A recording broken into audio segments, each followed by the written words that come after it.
Bueno, vamos a bajar del mundo de la tecnología, del Nasdaq, de la inteligencia artificial, acá, a lo que está pasando con los ladrillos, en el mercado local y qué pasa con distintas opciones, especialmente el mundo de las oficinas. Está Hernán Castro aquí en los estudios de Ahora Play, es de Cushman & Wakefield, especialista. Hernán, un placer recibirte. Pablo, ¿Cómo estás? ¿Qué tal? Mucho gusto, muy bien. Bueno, ¿cómo gracias vamos? Por la invitación. No, gracias por haberte acercado aquí a los estudios de Ahora Play. Vamos a hablar un poquito de inversiones inmobiliarias, ¿sí? Y lo que está pasando en el mundo de las oficinas, que está muy dinámico. Leíamos hoy justamente, Sí. un datazo, que es el alquiler del edificio entero de Raxa en Núñez, que fue alquilado por JP Morgan. Correcto. 20 pisos. Es una operación de oficina terrible.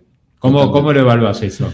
Mirá, sí, se concretó una operación que viene hace varios años. JP Morgan tomó efectivamente el alquiler en block de la torre que Raxa, Centro Empresarial Núñez se llama, que ya al lado de la otra torre que había hecho. Tiene dos torres, ¿no? Claro. Ahí al lado de McDonald's, digamos. De exactamente, Manuela Pedraza y Libertador, como había hecho Centro Empresarial Libertador, hoy es el edificio de oficinas más grande de Argentina. Le había ido muy bien, un edificio que inclusive inauguró en plena pandemia, porque abrió sus puertas. ¿Esto para qué van a hacer con esto? Bueno, febrero 2020 abrió sus puertas, inauguró oficialmente, las empresas estaban mudando y arrancó la pandemia. No obstante eso, un edificio con 60.000 metros cuadrados se absorbió perfectamente, le ha ido muy bien. Fue el edificio que yo diría que convalidó lo que es el corredor Libertador Cava, como un submercado que ya era de oficinas muy importante, pero un submercado que venía a ser de los más importantes del mercado, a competirle inclusive a zonas como Catalinas, donde eran históricamente donde encontraban los edificios de oficinas AAA. Claro, y primero este corredor arrancó en Libertador y Sucre, Libertador y Pampa, y se fue corriendo. Es así, arrancó por diferentes lugares. Te diría que es una zona donde arranca más o menos en Libertador y Pampa, va hasta la General Paz. Claro. Y hoy en este lugar, como el epicentro, donde se concentra la mayor cantidad de metros. JP Morgan, previo a esto, hoy está en otro edificio de Raxa, ¿no? En correcto. la Avenida Belgrano, si no me equivoco. Sí, correcto. Está en Belgrano y 9 de julio, y, digamos, está ahí hace mucho tiempo. Claro. Hoy reforzó la apuesta también ahí, toma más metros ahí. Adicionalmente, alquiló este edificio en bloque, que sin duda es una de las transacciones más grandes de la historia del mercado corporativo. 25.000 metros cuadrados rentables en un mismo edificio. Ahora, es un mensaje, ¿no?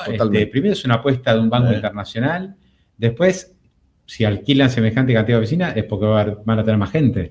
Ya necesitaban más espacio. Por eso, pero además, vos tenés un tipo de cambio apreciado, los salarios en dólares que paga JP Morgan deben ser bastante altos, incluso en la comparación internacional, los tipos apuestan igual. Sí. O sea, que no es que hay que tener salario bajo para generar empleo. No, y sin duda lo que ellos tienen acá es como un shared service center, ¿no? Claro, o sea, dan servicios a otros. Exactamente, por eso es la cantidad de metros que detrás de eso obviamente hay una cantidad de empleados muy importante. Así que sin duda, si esa hoy justo salió así públicamente en el diario, y es un proyecto que venía, un proceso que duró muchos años, porque cuando una empresa de ese nivel tiene un requerimiento tan grande en un mercado que no es tan grande como el nuestro, es difícil cómo resolverlo. Entonces necesitas a veces este tipo de cosas, un proyecto que esté muy avanzado, próximo a estrenarse, pero a su vez que tenga full disponibilidad. Así que bueno, se alinearon todas las cosas y se pudo concretar. Y aparte, vos sabés que JP Morgan tiene otra particularidad. Esto me enteré porque mi hijo terminó la universidad, ya tiene su trabajo, etcétera, y tiene todos sus compañeros que están haciendo trabajos, digamos, trabajo, muchos en JP Morgan. Sí. Y primero, hasta el año pasado era híbrido. El trabajo era un par de días en la oficina y después de tu casa. Este año ya es 100% presencial. De esto vamos a hablar también ahora, ¿no? O sea, ya está. El tema presencialidad, ya no hay empresa que te diga laburar todo de tu casa. No. Y se tiende cada vez más a vuelvan, queremos reunirnos, les queremos ver la cara, tenemos que tener reuniones. Se terminó esta fantasía de que ibas a trabajar remoto y nunca más ibas a ir a la oficina. Sí, mira, nosotros que vemos un panorama amplio en ese aspecto por las diferentes empresas que son a su vez de diferentes rubros, Yo lo que veo este año, sobre todo 2025, mucho más contundente ese mensaje y esa iniciativa de las empresas de la vuelta a la oficina. Venía siendo progresivo, pero en 2025 se está notando un cambio mucho más importante en ese aspecto. Y definitivamente están volviendo. No significa que estamos de vuelta los 5 días de la semana, pero sí... 4. Hay muchas que van 3. Otra cosa que empezamos a ver, que yo tengo algunos clientes que están en esas situaciones, no incrementaron todavía la cantidad de días, pero sí hicieron bajada global. Señores, cuando vamos a la oficina, vamos todos. Claro. Entonces eso también les afectó. Tienen que tener más espacio. En real estate, entonces empresas que estaban muy bien con sus oficinas, de pronto todavía no aumentaron la cantidad de días, pero sí se encontraron que tienen que salir a buscar más metros y eso está también impactando en el ¿Qué pasa con la búsqueda de metros? Una empresa dice, necesito metros. Esto de JP Morgan se da directamente un edificio entero. Otra que necesita metro, bueno, necesito buenos espacios. ¿Hay o está faltando? O tenés que irte a microcentro, que ahí sobra. Sí, todavía hay metros. La verdad que en general hay una vacancia más o menos global del mercado, 16%. Es alta. Que es alta, totalmente. Lo que pasa es que también es muy amplia dependiendo del submercado. Claro. O sea, lo que hablábamos recién del corredor Libertador Cava, con esta movida tan grande del banco, el edificio se lo alquiló en block, tomó algunos metros en el edificio de al lado, tampoco quedan metros, entonces es un mercado que... Ahí está saturado. Que automáticamente disminuyó su vacancia. Va a haber más metro cuando esté Tiro Federal. También. Exactamente. Pero falta, exacto. Y después también Raxa, como bien mencionabas, tiene otro proyecto a futuro, pero todavía no ha iniciado.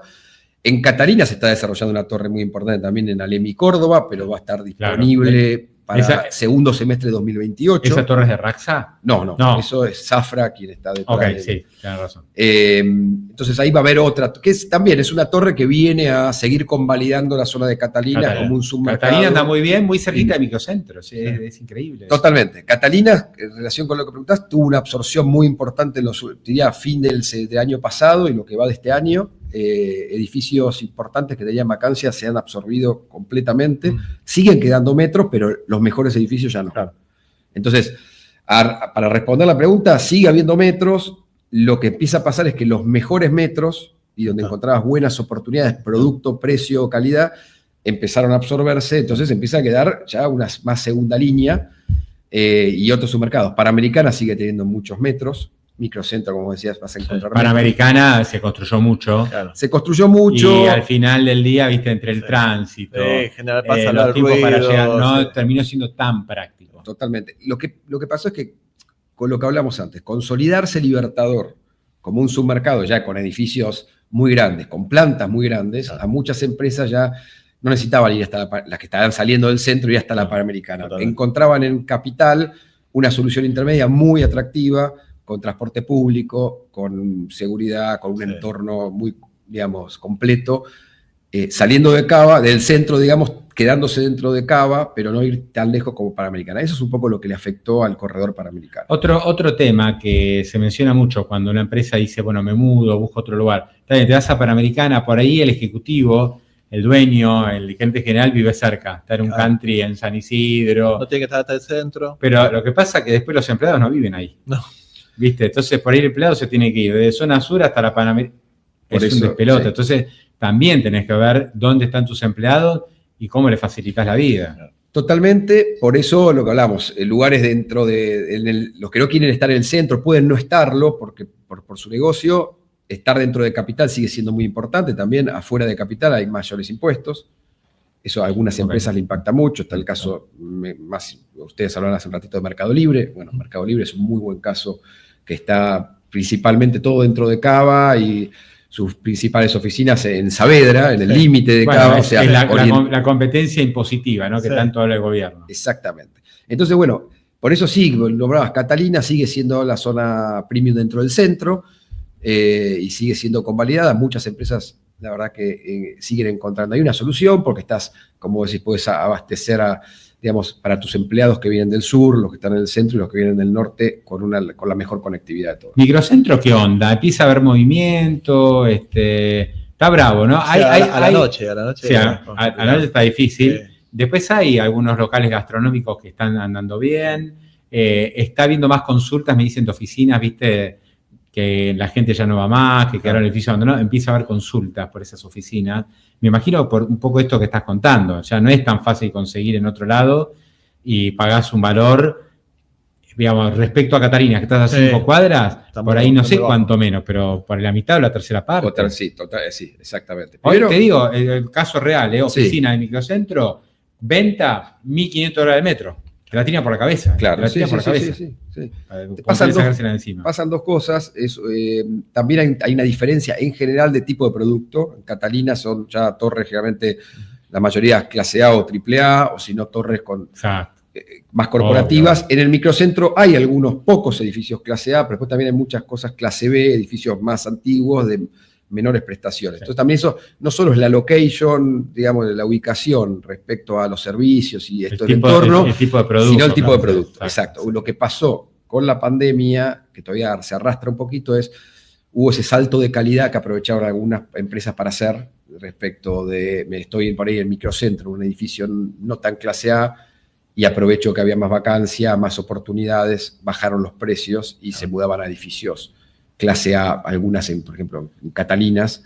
El caso de Deloitte es bastante conocido, por ejemplo, estando en Florida y Perón, por esa zona microcentro, bueno, mudarse a Catalinas, a la torre donde está Globant con su cartel, por ejemplo, bueno, muchos metros ahí, entonces ahí claramente hacen ese upside, y en ese momento, aprovechando un poco también el contexto de mercado, valores no tan altos. Ahora los valores de a poco se van apreciando. Es el otro tema, ¿no? Ya más general del mercado inmobiliario, que, digamos, todo se ha encarecido mucho en dólares, menos el metro cuadrado, en términos generales. Sí. ¿Vos ves que va para arriba el metro cuadrado? Sí, en alquiler, yo creo que al piso ya claramente lo tocamos, ahora encima como se van ocupando los metros, y sobre todo los más importantes, empiezan también a apreciarse los metros disponibles, y en venta lo mismo. De por sí, el mercado de oficinas ya no, es un mercado más de alquiler que de ventas, porque el usuario de los espacios, que son las empresas,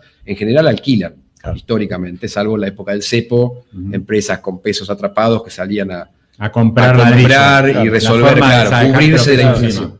Sacando esas excepciones y algunas otras, en general las empresas alquilan. Entonces, también el mercado de compra-venta es muy chico, hay muy poco, digamos, traqueo de transacciones concretas, pero ahí también los valores tienden a ir subiendo ya. Si vos querés comprar una oficina como negocio para después rentarla, no está tan fácil. No es tan fácil conseguir una oficina buena, que te genere un flujo, una renta, que esté ocupada. El tipo que tiene eso no te lo vende. Bueno, no, por ahí si vos cuando te querés concentrar en lo más premium, en el triple A de lo mejor, empieza a ser más acotado claramente el stock que hay de oficinas, con lo cual puedes encontrar también con eso. El que lo tiene por ahí ya no lo quiere vender. Pero todavía sigue habiendo algunas oportunidades. ¿En dónde? En Catalinas tenés algunos todavía edificios donde se venden algunos pisos de oficina. No estás hablando ya de edificios completos, sino edificios multipropietarios, exacto, que se van vendiendo por piso. Todavía tenés eso. Después lo que ha pasado, que yo creo que va a venir en algún momento, es las empresas estas que mencionaba, que compraron en su momento con el cepo, no son a largo plazo el propietario natural. En general, algunas no solo compraron para... No tienen interés de tener tanto capital inmovilizado. Para nada, no es negocio. Entonces, algunas inclusive no solo no compraron, ni siquiera son sus oficinas. O sea, compraron oficinas alquiladas a terceros. Entonces, en algún momento, cuando esto todavía siga mejorando y se libere más, esas empresas que han comprado buenos activos, sobre todo, ahí yo creo que va a haber una oportunidad de mercado para cuando esas empresas quieran salir, que ahí vuelvan a comprar los compradores más tradicionales de nuestro mercado, que por ahí son estos que vos decís, los inversores que compran como inversión activa. ¿Cuál debería ser un rendimiento razonable en un negocio de oficina? Yo se me ocurre, en un alquiler de vivienda, 3, 4, es poco, ¿viste? Está bajo el rendimiento. En una oficina tengo que pedir un 7, un 8 anual. Sí, históricamente la renta de oficina fue mayor a la de viviendas. Yo te diría que hoy volvió a ser más, al haberse achicado. Durante un tiempo tenías valores que si vos querías comprar dólar billete y después la renta que recibías era BNA, llegaste a tener el doble o más de spread, entonces ahí era muy complicada. La renta podía tener 3%. Hoy de vuelta estás hablando de una renta de entre un 6, un 8%. Hoy, aparte, ya no tenés esta cuestión de la brecha entre el oficial Claro. y el MEP, ya está, ya es el dólar oficial. Entonces podés tener productos en ubicaciones premium, productos clase A, con un inquilino también clase A, con un 6, 7%. Después, inclusive si querés tomar un poquito más de riesgo, si se quiere mirar a ese punto, y comprar activos por ahí no tan clase A, podés incrementar por ahí inclusive la renta. Entonces que sea ya 7, 8, 9%. O sea, volvimos a tener rentabilidades, digamos, más parecidas a las históricas. Sí, yo creo que un mercado que ya tiene dólar oficial, es un solo tipo de cambio, que el dólar está más estable. Tiene que aparecer más inversor, tiene que haber más gente dispuesta a comprar este tipo de producto, buscar la renta, naturalmente sí, va a pasar. Un mercado bastante sano, si bien hablábamos de esa vacancia general, después hay submercados muy sanos, claro, con desarrolladores que construyen con propio capital propio, sin deuda. Entonces, las empresas absorbiendo cada vez más metros, no hay un stock de oficinas muy grandes, comparado con otros países, inclusive de la región, es bastante moderado, con lo cual... no hay tanta oficina. No hay tanta oficina, no hay un riesgo de... ¿Qué estás hablando? ¿Ciudad y conurbano? Sí, claro. Zona Sur, por ejemplo, digamos, que se construyó un montón en un momento para ir para el polo tecnológico y demás, ahí... Hablás, por ejemplo, el Distrito Tecnológico, claro, Parque Patricios. Sí, Parque Patricios. Bueno, ahí eso es como un submercado aparte, también es un submercado dentro de lo que es el mercado de oficinas, muy particular porque está condicionado por el beneficio, claro, positivo. También ahí, bueno, hubo bastantes proyectos, pero ahí, bueno, las empresas que han ido ahí, en general, la verdad... Ahí tiene la sede del gobierno porteño, sí, hasta Prisma está ahí, por ejemplo. Sí, Prisma, Google tiene metros Mercado ahí. Libre, Libre también. Correcto, hay varias compañías... muchas, digamos, se fueron instalando. Por ahí es más difícil encontrar empresas que ya hayan instalado ahí sus oficinas principales, o sea, como que tengan sus únicas oficinas ahí. Eso es un poco más complicado. Pero fíjate que estamos nombrando varias empresas que tienen sus oficinas principales en otras zonas, claro, y complementan con metros ahí y aprovechan el beneficio impositivo. O sea, pero las empresas que han ido ahí en general han ido detrás del beneficio impositivo, claro, como... No como locación, como de que, bueno, comercial, me encanta esto, pero si no pagas ingreso bruto... Es muy atractivo, o sea, a pesar de la distancia, a pesar que era una zona que claramente cambió significativamente, pero era más difícil pensar de empresas yendo ahí, bueno, a pesar de eso, por el beneficio, lograron... En un momento, después de la pandemia, la Reta, cuando era jefe de gobierno, les pedía a las empresas, por favor, que lleven a la gente, por lo menos 1 veces por semana, porque claro, todo el polo gastronómico, todos los servicios que se habían montado alrededor de todos esos edificios, estaba muerto. Correcto. Bueno, entonces, eso pasó en el microcentro también, ¿no? Sí. Cerraron restaurantes históricos del microcentro de toda la vida, que uno hubiera querido impensado, que con la pandemia han cerrado, ¿no? Sí, y la gente que recurre a Cushman, decir, bueno, quiero una oficina, digamos, ¿qué les están pidiendo? Que vos sepas, últimos 2, 3 meses, ¿qué tipo de búsqueda le pidieron? No, es bastante amplio dependiendo el requerimiento, el perfil de la compañía, pero te diría que, bueno, principalmente hoy todavía si vamos a hablar de ubicaciones, las empresas están, las que están en el centro, como hablamos antes, tratar de seguir estando en Catalinas y alrededores, Plaza Roma, Retiro, las que por ahí ya salieron o quieren estar fuera, diría que en Corredor Libertador, inclusive Palermo también lo extendemos, es la zona donde prefieren estar. Entonces eso diría que principalmente. Pero después están las empresas que ya están en el corredor, por ejemplo, Panamericana, generalmente ya suelen quedarse por esas zonas. Entonces hoy también tenemos muchos clientes que están ya instalados hace muchos años por allá y se siguen desarrollando por esa zona, con lo cual, lo que sí, eso en cuanto a la ubicación. Sí. Pero para responder la pregunta, después sí, yo te diría que cada vez hay un interés más. Con la pandemia lo que pasó, en mi punto de vista, es que el espacio de oficina se apreció, o sea, se revalorizó, no en términos económicos, sino en la importancia... La valoración que se da tiene el espacio, a un lugar donde uno está muchas horas. Totalmente. Y hoy antes, cuando una empresa por ahí decía, bueno, estoy acá, y el empleado venía y no había un interés profundo de la empresa en qué tipo de condiciones le daba a ese empleado para que vaya, hoy está, está como uno de sus puntos principales. Tenés que pensarlo, no es solamente te voy a dar el escritorio y la compu para laburar, sino te tengo que dar otras cosas. Te digo para que te sientas a gusto, quieras venir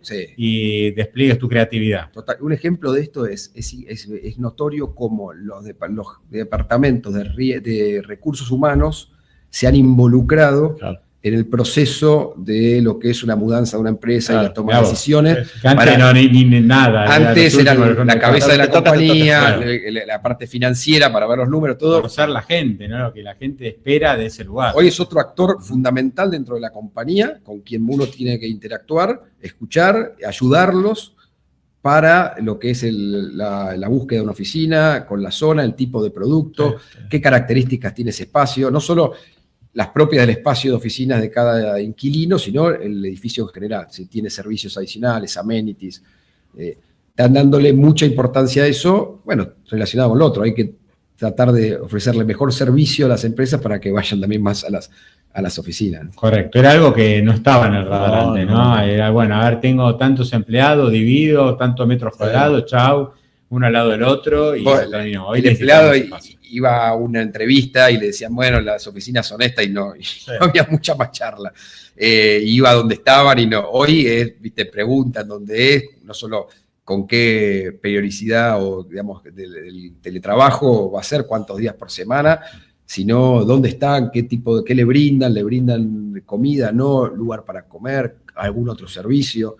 Es lógico, ¿no? Se pasan muchas horas en oficina, aparte los jóvenes ya vienen de otra cultura, vienen también acostumbrados a lo que fue la pandemia. Bueno, las exigencias son otras. Totalmente, y los, te diría, desarrolladores propietarios, eso también lo van entendiendo, se van involucrando mucho más en sus proyectos, ya no solo cuando lo desarrollan, sino después en lo que se lo quedan como activos de renta, en entender y escuchar a las empresas en qué necesitan y trabajar conjuntamente, desarrolladores, propietarios con las empresas, para tratar de atraer. Al final del día, si la empresa no trae sus inquilinos, esa empresa tampoco se queda en el edificio, por ende el desarrollador, propietario, tampoco eso le sirve. Entonces, Hernán, la última. Estamos acá en los estudios Oraplay, que estamos en Cerrito, lo que es el corredor 9 de julio. ¿Cómo está esta zona? Bueno, mira, nosotros de hecho también estamos acá, somos vecinos, tenemos nuestras oficinas enfrente. Yo te diría, esta zona está bien, siempre lo que es desde Libertador, ¿no? Cuando arranca el corredor 9 de julio. Yo, a medida que te vas avanzando honestamente hacia el sur, es como que empieza a por ahí a ser un poco menos atractivo para las empresas, ¿no? Porque la cercanía a Libertador, siempre hasta Santa Fe más o menos es una cosa, hasta Córdoba es otra, Corrientes. No, está segmentado. Viste, como que va cambiando. Al mismo tiempo es una zona, por ejemplo, esta donde estamos hablando, donde no hay, los edificios son, digamos, de una escala media. Tenés grandes torres de oficina, tenés en el Rulero, viste, Libertador ahí y Carlos Pellegrini, y después cuando empezás a avanzar sobre el corredor. Son un poco más tradicionales. Son más tradicionales, son edificios que más, viste, entre medianeras, de escala más chica. Sí, mencionabas, si bien, te digo, hacia el sur vas y empieza un poco por ahí a mermar la demanda, al mismo tiempo podés encontrar algunos edificios más importantes. Nombrabas vos el de JP Morgan, donde está Belgrano 9 de Julio. O sea, es una zona donde ya estás bastante más al sur, pero es una torre clase A que te brinda otras prestaciones. Entonces ahí compensa también un poco eso. Lo que sí es un corredor muy interesante, con muy buen acceso, transporte público, y también lo que ven que cuanto más estás hacia Libertador, las empresas también después salen más rápido. Claro. Cuanto más cerca de Retiro, también eso siempre es muy importante para las empresas. Más acceso rápido a la autopista también es algo que importa. En definitiva, cuanto más te vas un poco para el sur, en general empezaba a ser un poco más complicado en cuanto a accesos, el tiempo que tardás en llegar, eso lo evalúan. Mezclando temas de oficinas con el mercado, ¿no? Con el mercado bursátil, hace pocas horas salió el balance de IRSA, no te voy a preguntar por IRSA puntualmente, pero ese balance es muy interesante, ahí surgió que IRSA tiene plena ocupación en shopping. Sí, está el 98%, o sea, IRSA le dio una vuelta al tema alquiler de locales en shopping, más servicio, más gastronomía, más entretenimiento, poco menos de indumentaria. Leyó bien, como lo que venía post pandemia. Entonces, toda la unidad shopping le está dando una rentabilidad. De hecho, IRSA subió 40% en el último mes. en la bolsa en dólares. Entonces tiene más rentabilidad por el lado shoppings, ¿sí? Claro. Creo que subió 37-38% de mejora en real en pesos, ¿sí? O sea, muy importante, pero no le está yendo tan bien con las oficinas. La oficina tuvo una caída de ingresos en pesos reales de como 35%. No sé, ahí tendrá que ver con dónde tienen las oficinas, tal vez tuvo que bajar precios para seguir con las locaciones, Sí. no lo conoce exactamente. Mira, lo que te puedo decir, a ver, el último proyecto que desarrolló IRSA en Catalina, Catalina, ese fue bien. de la Paulera 200, Claro. la torre más moderna, Sí. hoy, Sí. digamos, en operativa en Catalinas, con el que tiene el cartel de Globant para que Sí, la sí. gente se ubique, Sí. y hasta cuando hace poco tiempo también un escalador estuvo por, Sí. por la fachada del edificio. Es un edificio que ha ido perfecto. Sí. Digamos, la performance del edificio fue brutal, que también fue otro que inauguró al inicio de la pandemia, al igual Claro. que hablábamos Sí, antes. eso es cierto. Son los dos edificios hoy más importantes, podemos decir casi del mercado, uno en el centro, el otro en la zona norte, Sí. los dos inauguraron, y aún así a los dos les fue muy bien. Sí. Uno distinto, porque uno es de Raxa y se lo quedó como renta, entonces es 100% alquiler, y la torre de IRSA la fue vendiendo. Claro. Aprovechó esto que hablábamos antes de demanda que había de empresas con pesos, y de hecho nosotros Claro, pero tenemos ese edificio no lo alquila. Sí. No lo alquila, lo vendió. ya no, está. las dos cosas pasaron. Ah. Se empezó algunos a alquilar y otros a vender. Hoy la verdad que le quedan 2 pisos ahí. Claro. Se fue desprendiendo de... Pero muy bien, exitosamente, aprovechando oportunidades de mercado como empresas con pesos. La verdad Claro, que la por eso mayoría... cuando hablan de oficina es el ingreso por alquiler. ¿entendés? Claro, por eso que Explicar dónde yo no están. sé exactamente a qué refiere eso. Pero ellos tienen mucha oficina donde está el Hotel Intercontinental, por ejemplo, tiene un Claro. edificio entero. Ahí también se fue vendiendo mucho, con lo cual, que a menos le quedan, te diría, mira, en Saavedra sí tienen edificios enteros, Sí. el edificio de Claro, toda la Mercado Mercado Libre, Está al Libre, lado, sí, del DOT. que se llama edificio Z, ahí tienen un edificio Eso tiene entero, que ver que va también. bárbaro, tiene muy poquita vacancia. Claro. El edificio pegado al DOT tradicional, Claro, las oficinas también sí. son dueños de Claro, ello. hay que indagar a ver Hay- qué pasó ahí. Hay que Claro, pero si profundizar. mirás su último desarrollo concreto y Anduvo que bien. fue alquilando y vendiéndolo, le fue muy bien. Ujú. Hoy ese edificio tiene 0 vacancia, empresas premium, todas AAA, y le tienen 2 pisos que los pueden vender cuando quieran porque alquilados muy bien. Con lo cual habría que entender por ahí eso. Hay que ver los números que pasó. Sin sí, duda sí, achicaron su portfolio, eso sí, sin Claro, duda. por ahí tiene que ver con ese achicamiento. Correcto. Bueno, Hernán, un placer haberte Bueno, recibido aquí. Por con- favor, un gusto. Y, Hablando de oficina, cuando- en las oficinas, en los estudios de Eso es bueno, acá Ahora, la presencialidad, siempre es exactamente. mejor. Aparte cruzan y Está ya cerca. vas a las tuyas. Exactamente. Buenísimo. Bueno, gracias. Muchas gracias a por ustedes. esta visita, un placer.